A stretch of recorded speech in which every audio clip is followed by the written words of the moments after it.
Como se había comentado, vamos a estar regresando a la versión NTV.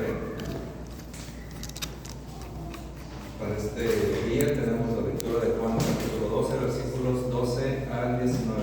Juan capítulo 12, del 12 al 19.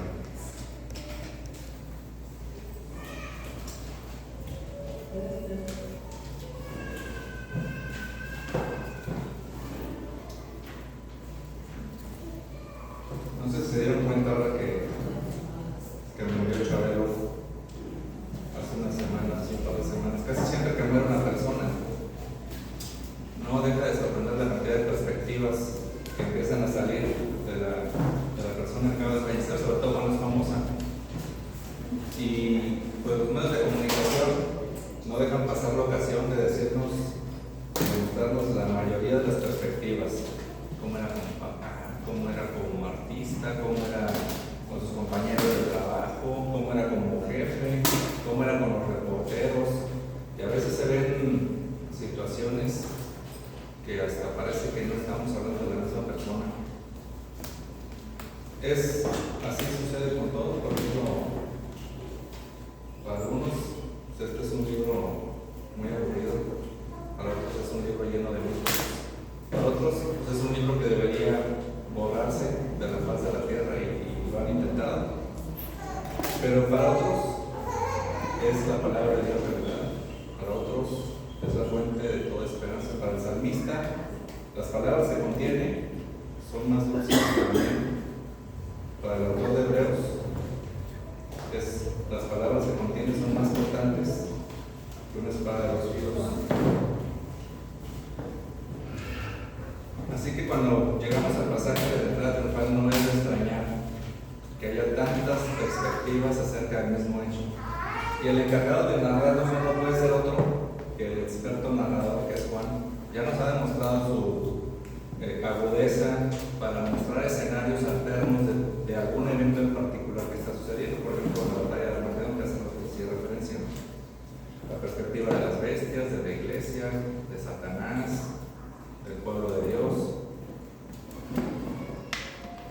Así que leamos con atención este pasaje para ver si podemos encontrar de primera mano estas perspectivas que nos menciona Juan. Dice la palabra de Dios en Juan 12, versículos 12 al 19. Al día siguiente, la noticia de que Jesús iba camino a Jerusalén corrió por toda la ciudad. Una gran multitud de visitantes que habían venido para la Pascua. Tomaron rampas de palmera y salieron al camino para recibirlo. Gritaban: alabado sea Dios, bendiciones a que viene en nombre del Señor, viva el Rey de Israel. Jesús encontró un burrito y se montó en él. Así se cumplió la profecía que dice: no temas, pueblo de Jerusalén, mira, tu rey ya viene, montado en la cría de una burra.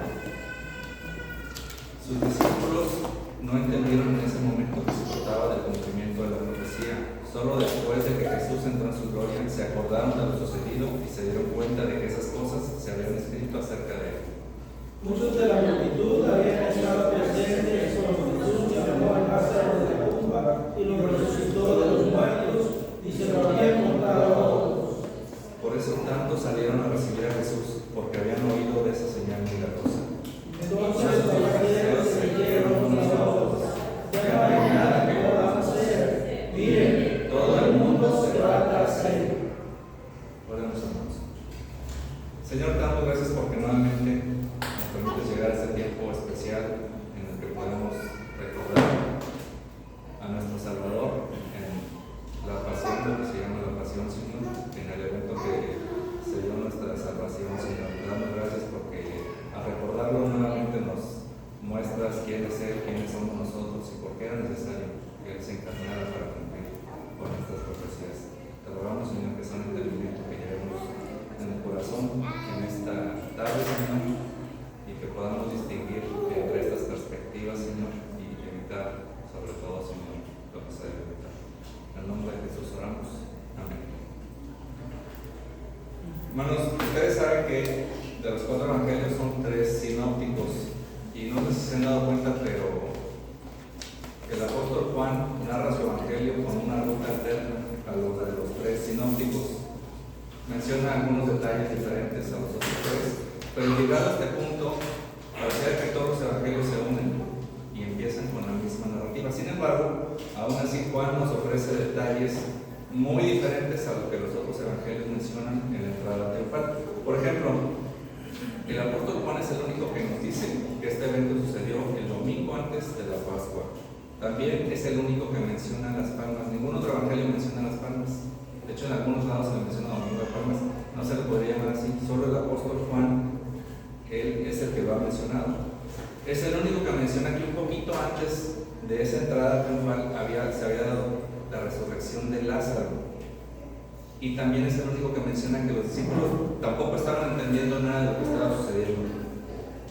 Además es el que menciona a los fariseos con una actitud desesperada. Ahora, el contexto de este día, la Pascua. Había tres fiestas muy importantes para el pueblo judío. Tres: la Pascua, el Pentecostés y los tabernáculos. Pero de las tres, la más importante era esta. Esta fiesta se instituyó poquito antes de la muerte de los primogénitos en Éxodo, antes de su salida. Tenemos un pasaje ahí en su hojita como introducción, donde fue el origen de la Pascua. Dice: a partir de ahora este mes será el primer mes del año para ustedes. Anuncien a toda la comunidad de Israel que el 10º día de este mes cada familia deberá seleccionar un cordero o un cabrito para hacer un sacrificio, un animal por cada casa. Si una familia es demasiado pequeña para comer el animal entero, lo compartirá con una familia vecina. Dividan el animal según el tamaño de cada familia y la cantidad que cada uno pueda comer. Este será un día para recordar. Cada año, de generación en generación, deberán celebrarlo como un festival especial al Señor. Esta es una ley para siempre. Es una ley perpetua, dice la Reina Valera. Entonces, para la Pascua, para este tiempo, venían a Jerusalén judíos de todos lados. De hecho, el Señor no obligaba a la gente a que fuera a Jerusalén a celebrar la Pascua. Era algo que a ellos les nacía, tal vez porque ahí estaba el templo. Realmente la Pascua la podían celebrar en el lugar de origen. Sin embargo, en esta época, Jerusalén y todos los pueblos alrededor se atiborraban de gente. ¿Qué tanta gente? Creo que sí hemos visto fotos de la playa en estos momentos. Tal vez algo así.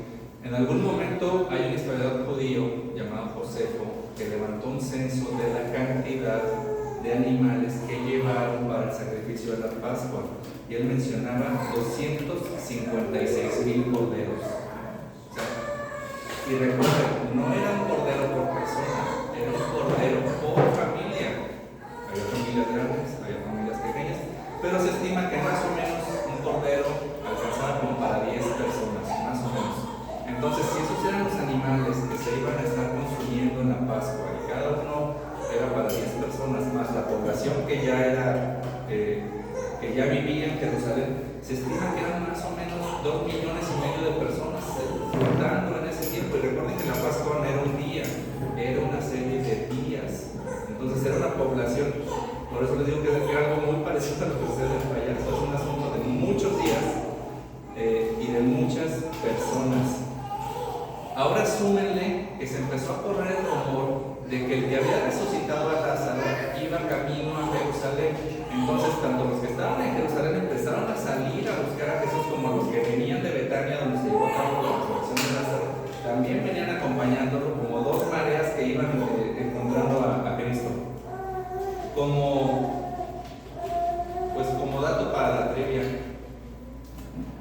el censo de 2020, a mí me dio curiosidad saber cuántos pobladores hay aquí en la zona conurbada, porque parte Mérida. El censo 2020 arroja 700,000 personas. Aquí eran 2,5 millones. De hecho, ya me tocó pasar por el estadio y creo que ahí estaban todos. La primera perspectiva que vamos a ver de estas 5, ahora sí vamos con la lectura, es la de los que lo buscan por sus acciones. Son 5 perspectivas y la primera es la de los que lo buscan por sus acciones. Dicen los versículos 17 y 18: muchos de la multitud habían estado presentes cuando Jesús llamó a Lázaro de la tumba y lo resucitó de los muertos, y se lo habían contado a otros, Por eso tantos salieron a recibir a Jesús, porque habían oído de esa señal milagrosa. El ministerio de Cristo estuvo lleno de milagros y señales increíbles. Mucha gente lo seguía nada más por eso, por la curiosidad, por la expectativa, qué va a hacer, por el asombro. Y muchas veces funcionaban como sus promotores, y eso es lo que vemos aquí. Iban hablando de lo que él había hecho. Pero eso no implicaba que fueran sus discípulos. Es como cuando alguien va al cine y ya viste la película y estás hablando de la película, pero eso no significa que sean fieles a esa película, retomen otra película y otra película y otra película. Pero también olvidaban que Cristo no hacía milagros por hacerlos, o por entretenerlos, o por asombrarlos. Nunca vamos a ver eso de nuestro Señor. Todos tenían un propósito. Por lo general, en los profetas, en los apóstoles, en nuestro Señor Jesucristo, tenían uno o varios propósitos. El primero era hacer una señal de algo mayor. Siempre apuntaban a algo más. Otro, en el caso de Jesucristo, era que apuntaba hacia alguna profecía, apuntaba al cumplimiento de alguna profecía. Y el otro es que afirmaba que el que estaba dando un mensaje era realmente un mensajero de Dios, con un mensaje de Dios. Recordarán ustedes que cuando Juan el Bautista, en su encarcelamiento, después de haber presentado a Jesús, después de haberlo bautizado, estaba ya en la cárcel y empezó a tener dudas de si realmente pues él era, y eso es a lo que mandó a sus discípulos a preguntarle a Cristo: oye, ¿eres tú el que realmente había de venir o esperamos a otro? Y van con Jesús, y la respuesta de Jesús no puede ser más iluminadora. Le dice: regresen, ya vieron lo que estoy haciendo, regresen y cuéntenle a Juan lo que vieron.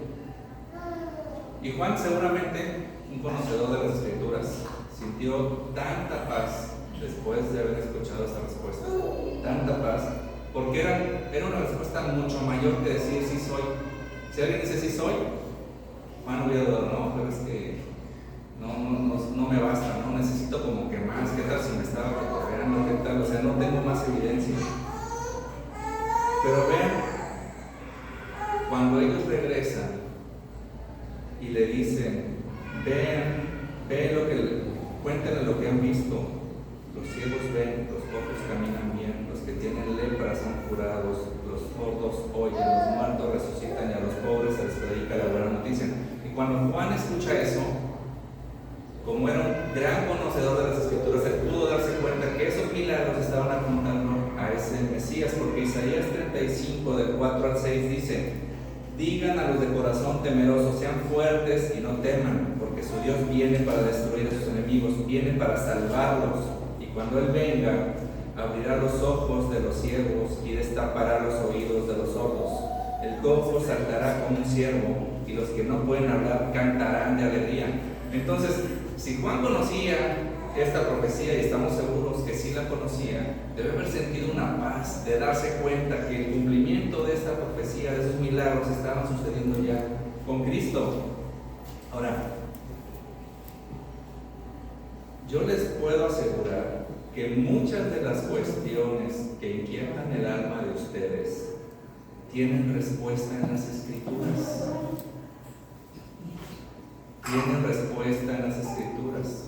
En cuanto Juan supo lo que estaba sucediendo, se dio cuenta que ese era el cumplimiento.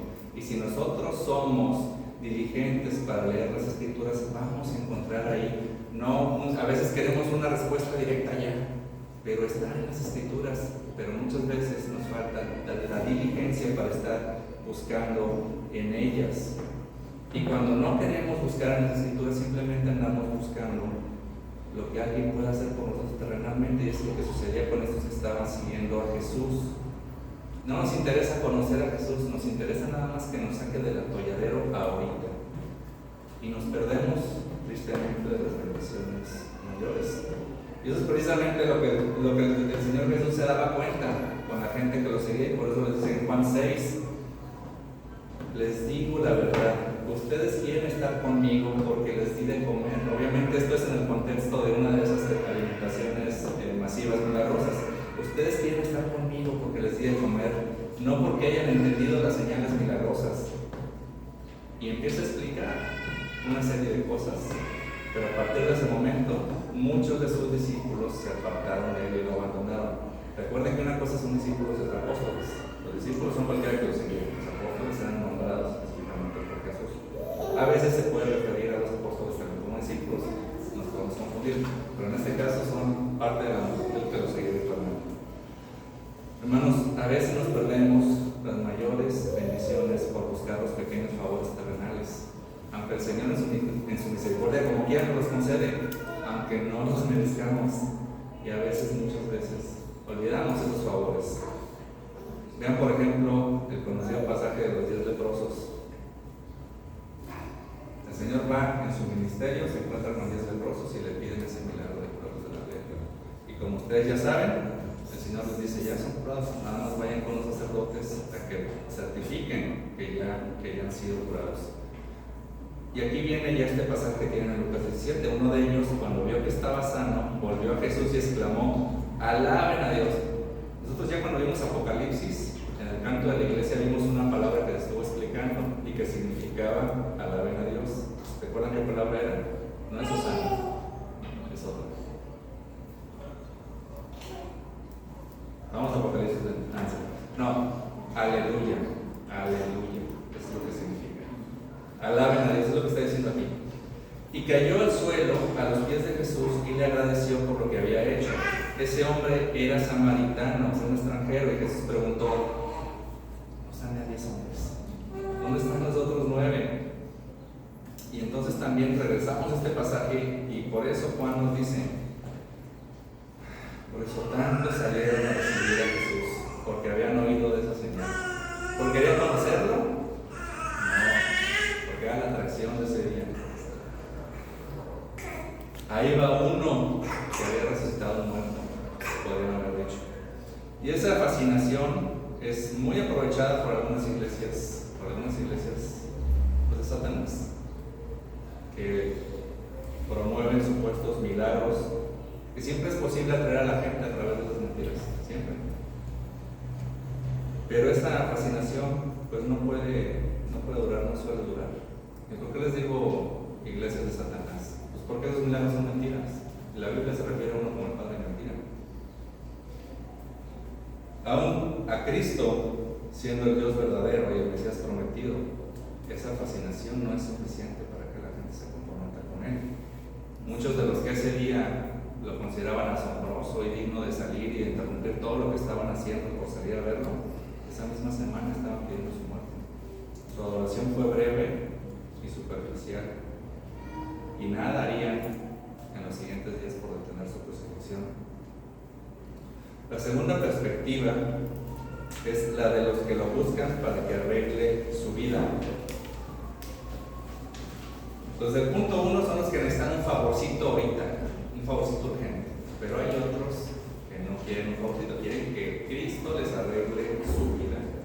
Dicen los versículos 12 y 13: al día siguiente, la noticia de que Jesús iba camino a Jerusalén corrió por toda la ciudad. Una gran multitud de visitantes que habían venido para la Pascua tomaron ramas de palmera y salieron al camino para recibirlo. Gritaban: alabado sea Dios, bendiciones al que viene en el nombre del Señor, viva el Rey de Israel.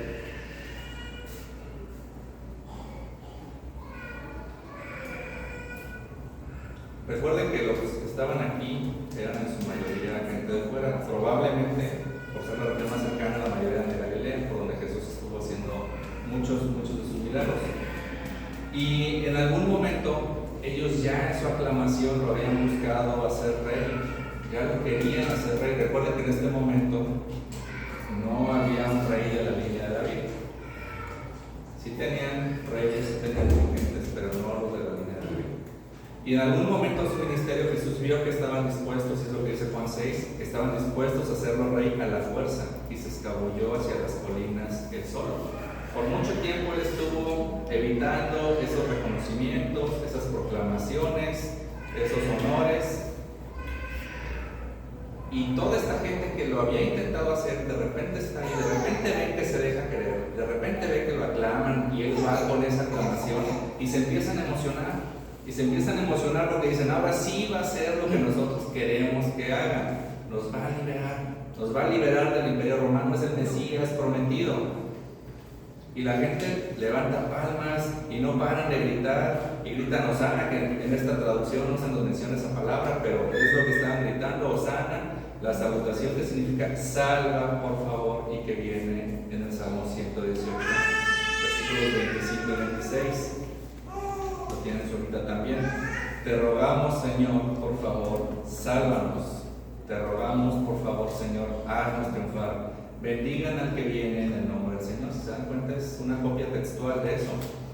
Y esa exclamación Hosana no se la daban a cualquier persona, se usaba generalmente para recibir triunfalmente a los reyes. Por ejemplo, vean este pasaje de Segunda de Reyes 6:26, lo deben tener en pantalla, no lo tienen en su hojita. Dice: y pasando el rey de Israel por el muro, una mujer le gritó y dijo: salva, rey, Señor mío. ¿Qué es lo que le gritó?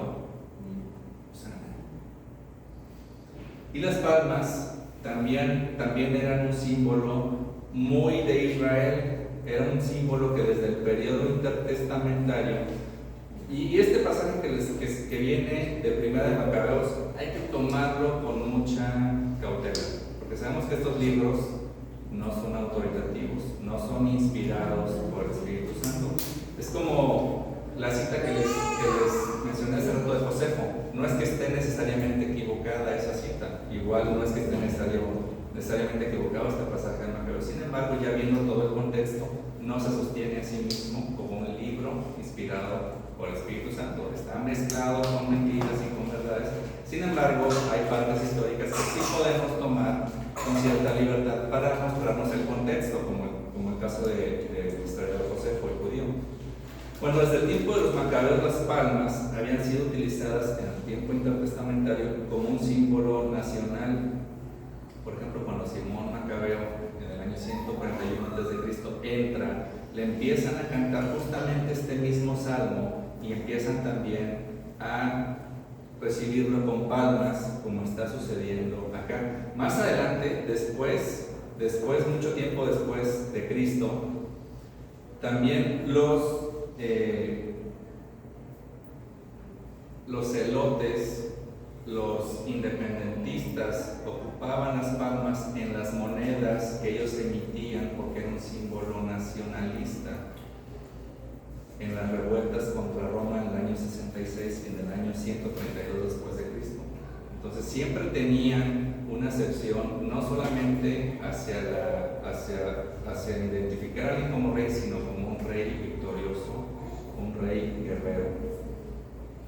Y esta gente entonces estaba demostrando que lo que estaba entendiendo era el recibimiento de un guerrero que los iba a salvar del imperio romano.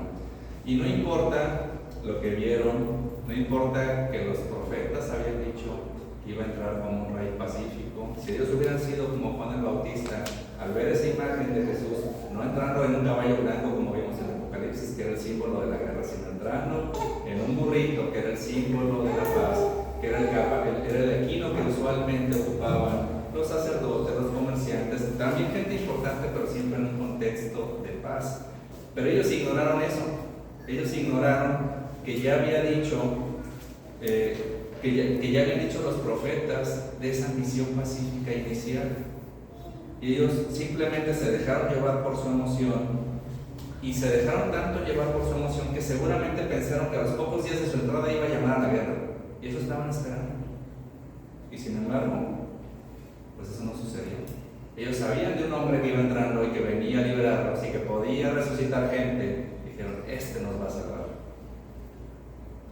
Pero él no venía a eso en ese momento.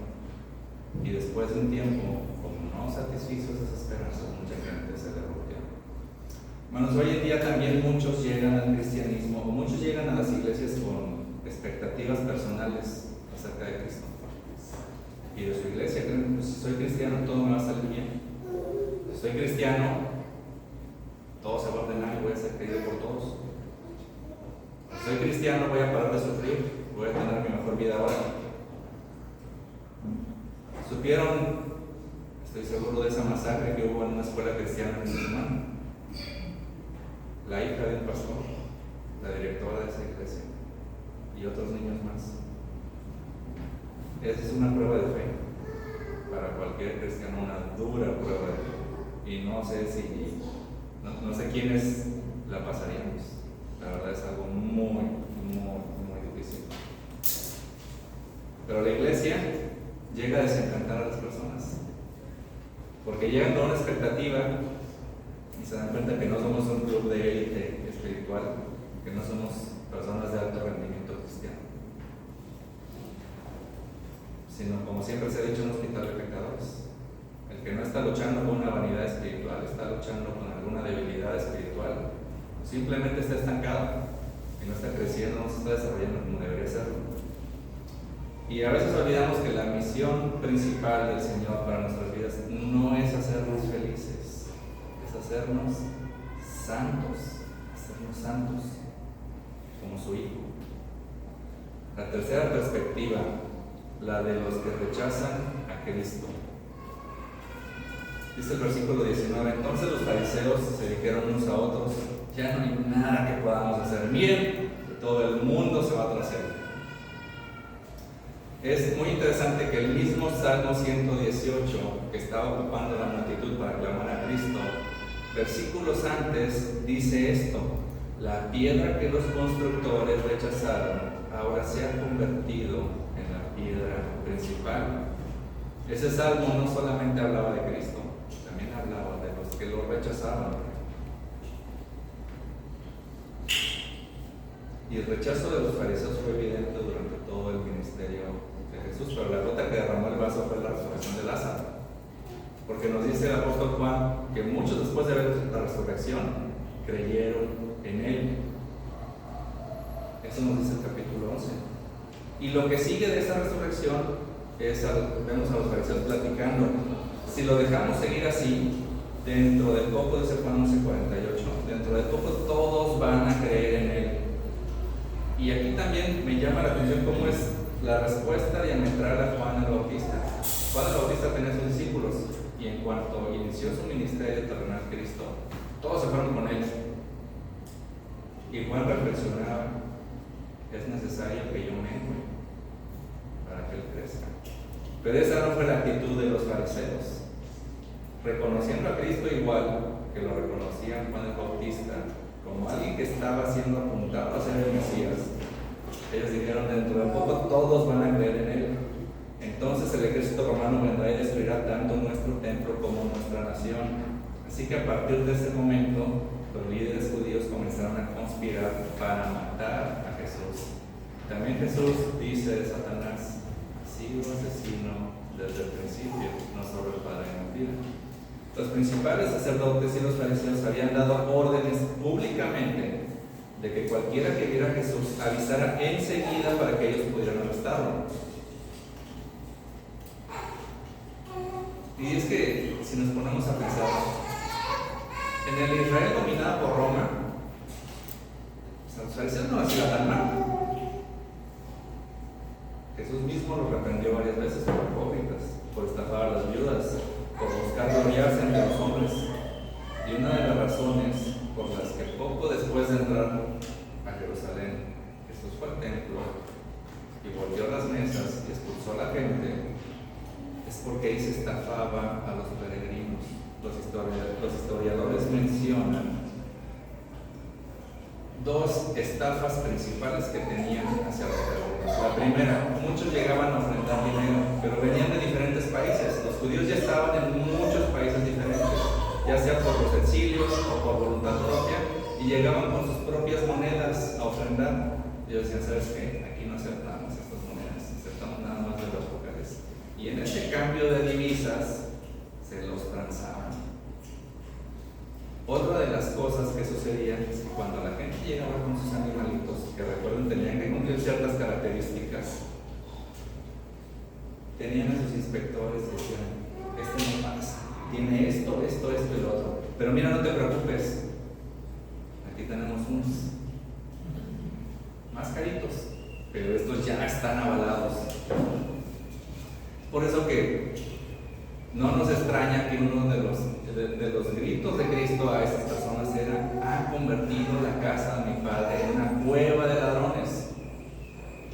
No estaba mal que sacrificaran, no estaba mal que ofrendaran, pero los estaban transando.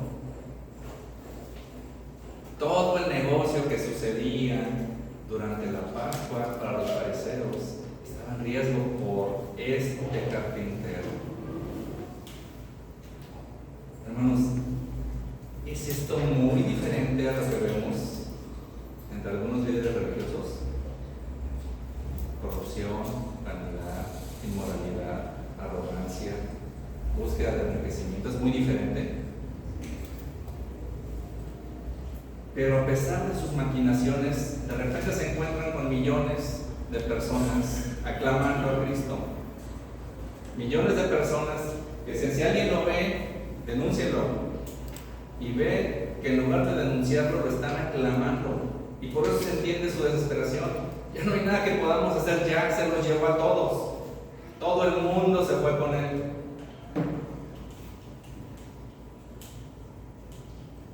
Y aunque no se nos menciona mucho de los fariseos, pues sabemos que más adelante lo hemos cometido. Pero también sabemos que aunque por un tiempo los enemigos de Cristo pueda parecer que van ganando, ya sabemos por Apocalipsis el destino que los espera. La cuarta perspectiva es la de los que lo siguen para conocerlo mejor. El versículo 16 dice: sus discípulos no entendieron en ese momento que se trataba del cumplimiento de la profecía. Solo después de que Jesús entró en su gloria se acordaron de lo sucedido y se dieron cuenta de que esas cosas se habían escrito acerca de él. O sea, los discípulos sí creían que era el Mesías, sí creían que era el rey de Israel, pero para ellos fue muy raro también que entrara en un pollino y no entendían por qué. Pero Juan nos dice que después sí lo entendieron, cuando fue glorificado, y entonces se acordaron, mataron muchos cabos, entonces entendieron. Pero no lo hicieron porque estuvieron piense en eso, sino por una promesa que nuestro Señor les haría cuando el Padre envíe al abogado defensor como mi representante, es decir, al Espíritu Santo. Él les enseñará todo y les recordará cada cosa que les he dicho. Si ustedes hubieran estado en el ministerio de Jesús esos 3 años y después dijeran: caray, estaría bueno que escribiera todo lo que sucedió, ¿de qué se acordarían? Es más, saliendo de aquí, así nomás de la predicación, ¿de qué se acordarían? O sea, es bien difícil. ¿Y cuántas enseñanzas valiosísimas se hubieran perdido si dependiéramos solamente de la memoria de los apóstoles? Pero el Señor Jesucristo les había dicho: va a haber un espíritu, se los voy a enviar y les va a recordar todo y les enseñará. O sea, si algo vieron y no entendieron, como estaba sucediendo ahorita, Él se los va a explicar. Y eso se cumplió después de la resurrección, porque el mismo apóstol Juan, como preámbulo en su evangelio, en el capítulo 2 dice: después que resucitó de los muertos, sus discípulos recordaron que había dicho eso y creyeron en las Escrituras y también en lo que Jesús les había dicho. La iluminación del Espíritu es algo que vamos a necesitar siempre para entender las Escrituras. Las cosas espirituales solamente se pueden discernir espiritualmente. La iglesia de todos los tiempos, si lo pensamos un poco, tiene bastantes similitudes con los apóstoles y distancias también. O sea, estamos con Jesús, creemos que Él es Dios, creemos que Él es el Mesías, y a veces hasta tenemos brillos de fe, a veces también es cierto, pero otras veces huimos cuando la batalla recia, o a veces como ellos aquí, no entendemos lo que está haciendo en nuestra vida.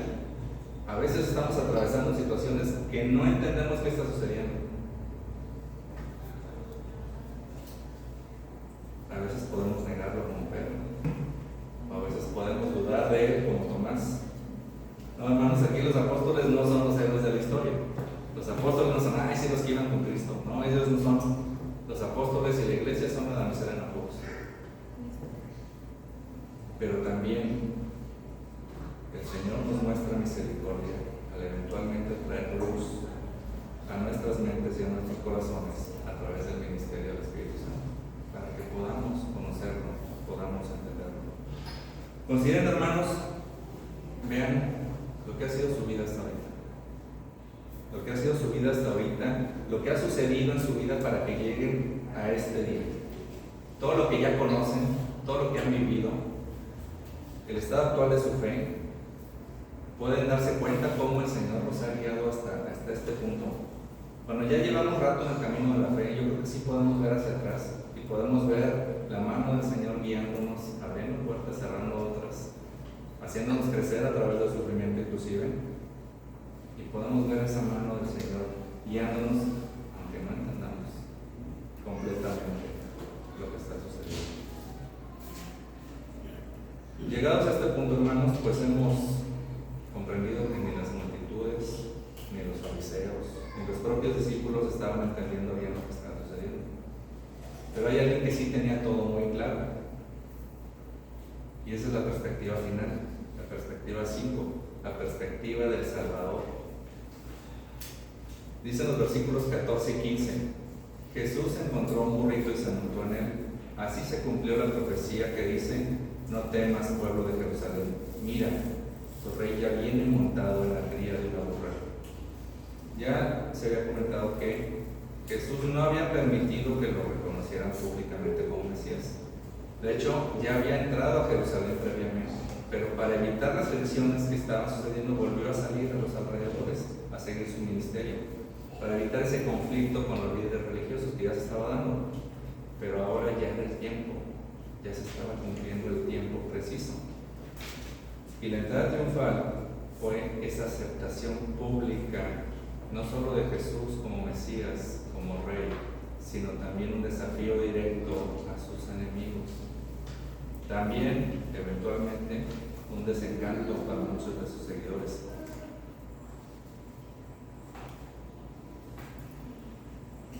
Para él, lo más importante y la claridad que tenía es que se cumpliera la voluntad del Señor. Él muchas veces dijo: yo vine a hacer la voluntad del Padre.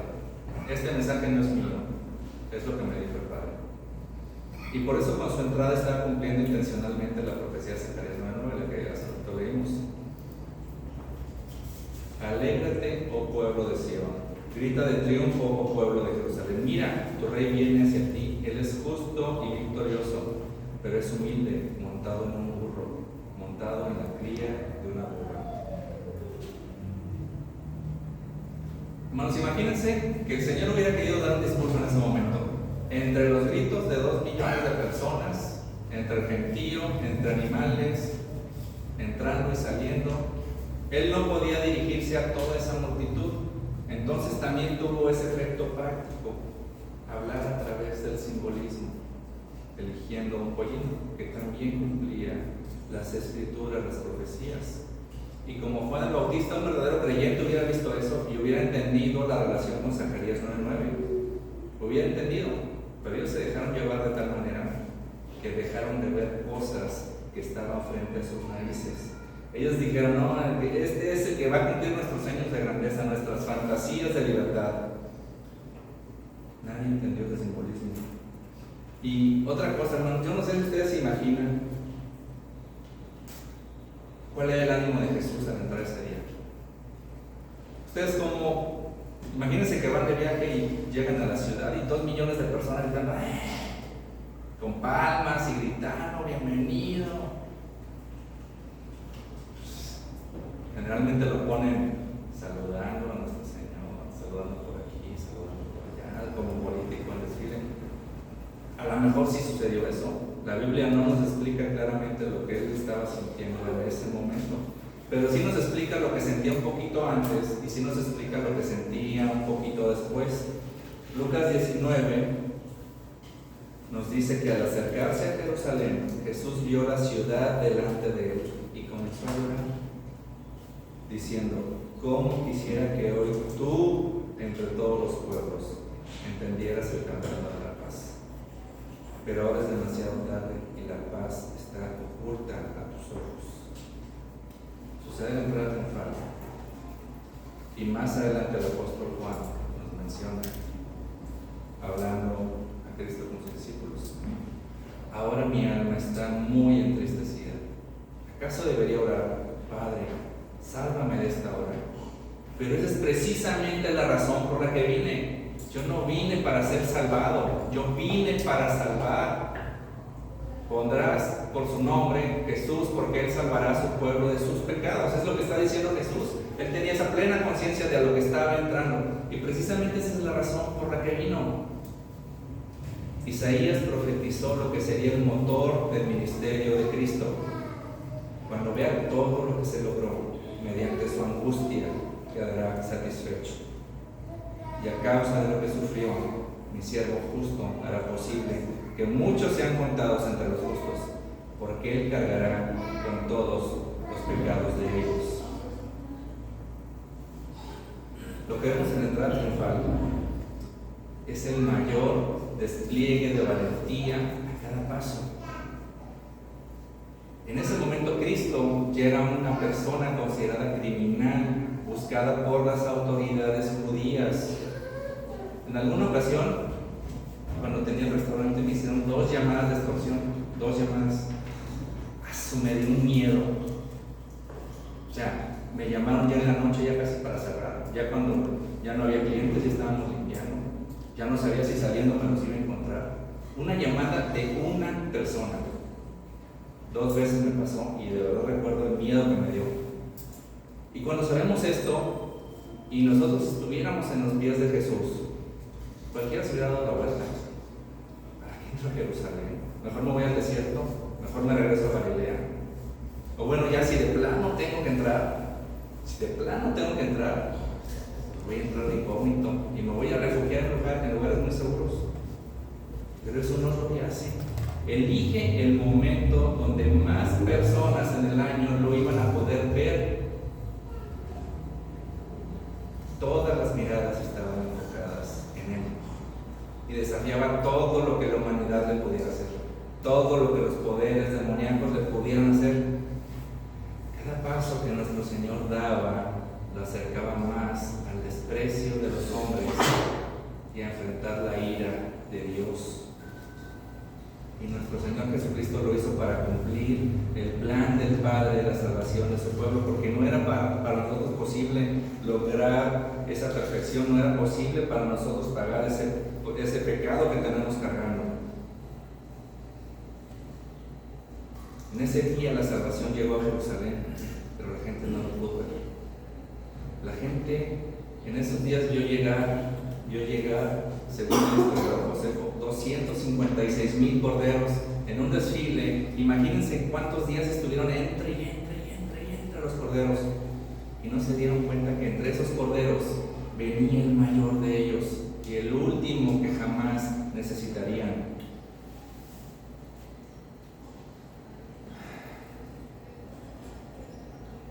Es la oración de la iglesia que si alguien no ha profesado a Cristo como su Salvador, no sea como estas multitudes que lo vieron pasar y lo vieron irse, que se perdieron la salvación, sino que realmente es el tiempo de empezarlo a seguir por el resto de nuestra vida y por la eternidad.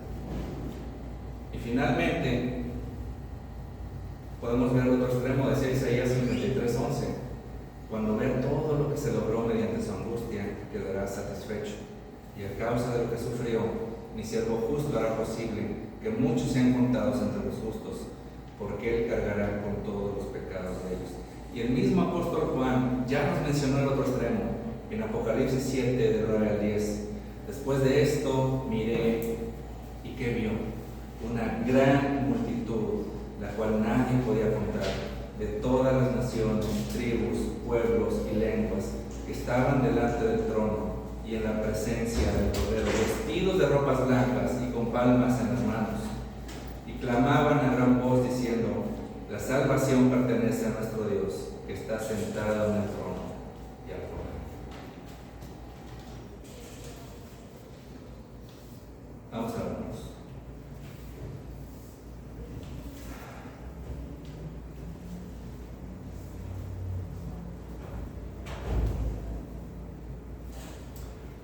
Señor, en este día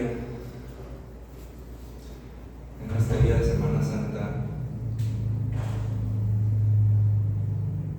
las multitudes vuelven a pasar de largo.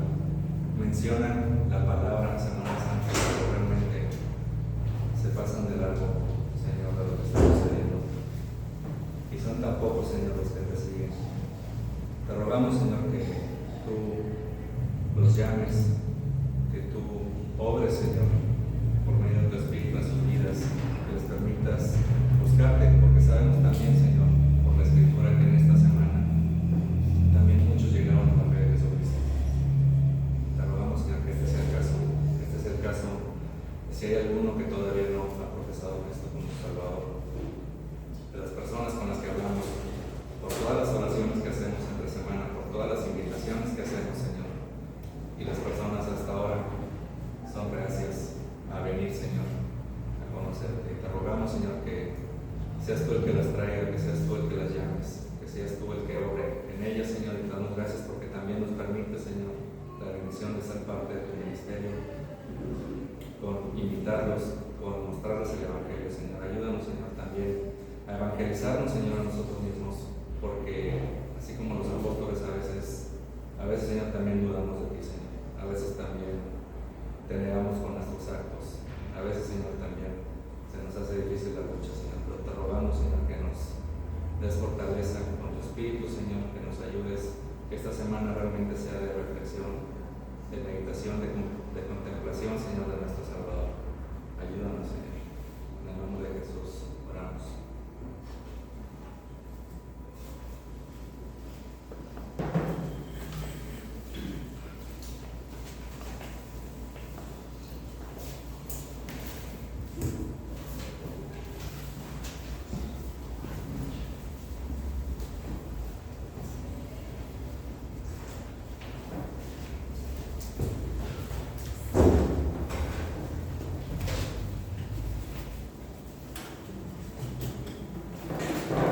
Número 18 que dice: de todas las ofrendas recibidas, asegúrense de dar lo mejor al Señor. El Señor nos llama que este domingo, el primer domingo del mes, como miembros de nuestros diezmos, y el Señor nos pide que demos lo mejor porque es un único día que vamos a orar.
de nuestro reconocimiento a ti, Señor, como nuestro Rey, como nuestro sustentador. También te damos gracias por este día que nos has permitido conocer tu palabra, adorarte, y te pedimos también por esta semana tan especial que tenemos, por las ocasiones que se vienen, Señor, por todo, y que también esta semana pueda ser de bendición, de provecho para nuestros días, Señor. Y también hemos tomado el día de hoy y esta salida, llévanos con bien, Señor, al salir de este lugar, y que de ahí podamos llevar este mensaje a aquellos que lo escuchan. Te damos gracias en Cristo Jesús. Amén. Y antes de iniciar el canto, hermanos, vamos a tener este canto donde nos recuerda la obra en la cual hizo el Señor Jesucristo. Lo que veremos el jueves, el viernes, un pequeño resumen, y recordar que la siguiente semana, en la mañanita, también vamos a cantar de alegría porque Él vive. No solo murió y se quedó en la cruz, sino que Él resucitó, y por eso también le alabamos. Así que con esa alegría y con esos ánimos, alegremos porque el Señor nos ha dado a su Hijo, y por eso es que nosotros tenemos esa paz, ese perdón, y de igual manera todo lo que nos ha dado.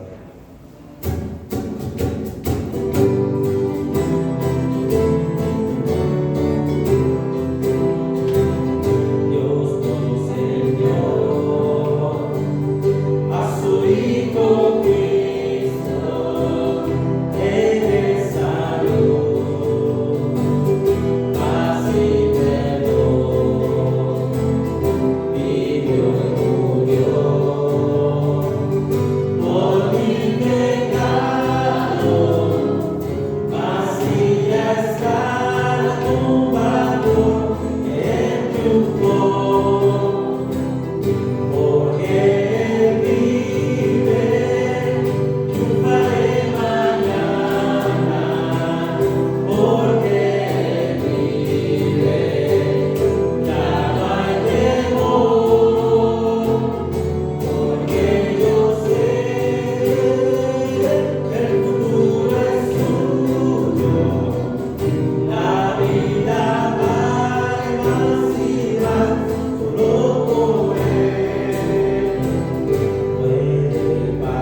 martes a las 8 en tu casa.